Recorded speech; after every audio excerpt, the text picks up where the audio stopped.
Napagasatan ti maysa ang mangalap ani Ronel Latore iti Barangay Davila iti ili ti pasukin. Gapot a pinaraburan daytoy iti kabaybayan ti maysa a dakkel nga ikan. Tinurong ni iti nasa o barangay ngem saan mi anadanunan iti mangalap a nakatiliw ti agarop 360 kilos a blackfin tuna gapot a kadayta agundaway a daisuna iti taaw tapno nagkalap. Nupay kasta nakasarsarita minimang Angelito nga isuna iti timulong anang tiliw iti higante a tuna. Kuna na nga iti uneg ti 24 at awenen na panagkalap na, itapay laeng nga makakita iti kastoy a kadakkel ti blackfin tuna. Malayo na siya sa sa Payaw. Pinayapayan ako. Nagpatulong po siya. Hindi namin alam kung anong isda yun.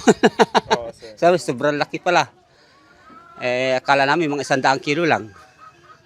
Sa sobrang tagal namin pagbatak ng nylon hanggang sa namatay ng isda. First time ko lang nakakita ng ganong kalaking isda. First time lang namin nakahuli. Yes, so anong naramdaman mo, sir, nung Ay, sobrang tuwa. Saan na nabababang may nga oras a kinaginubal dati higante nga ikan. Nasken anaan na daga puta iti may salaing nga kamali, mabali na mapugsat ti naylon ang nakabaniit tinatiliwda.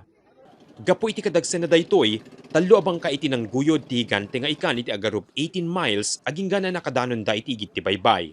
Apaman ang nakita dagiti residente ti na isang lad a higante nga ikan ang nabaluran ti 60,000 pesos. Arig na da iti fiesta iti barangay da. Mano-mano namin binabatak hanggang sa makarating siya sa ibabaw. Patay na po siya. lumalaban pag mga ganong... Opo, pigil-pigil namin yung isda. Hindi namin pinagbibigyan kasi pag yan ay oras na pumailalim siya, hindi namin makukuha yung isda. Kasi baka malagot ang tamsi, ang nylon.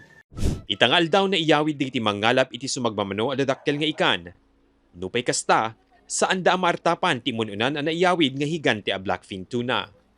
Patse ni Mang Antonio ang nababay iti posibilidad nan nga addan tumanen iti matiliw da kastoy a klase ti ikan, gapot a dagiti laeng yellowfin tuna iti kangrunaan na masarakan iti kabaybayan ti probinsya. Naobserbaran mi met a kaadwan kaditi residente iti daytoy a paset ti Barangay Davila iti saan na tubo ti Ilocos Norte.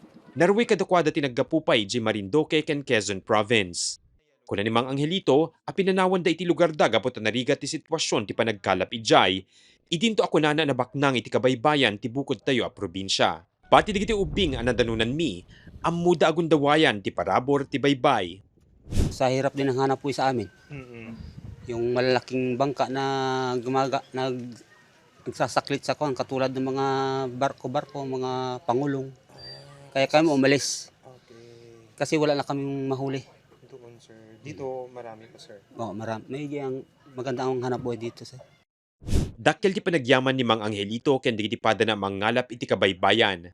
Kunana adakkel ti risgo ti pagsapulan da, ngem isumet ti Mang Bibiyag kadagiti pamilyada. Mark Magdirila, Balitang Solid North.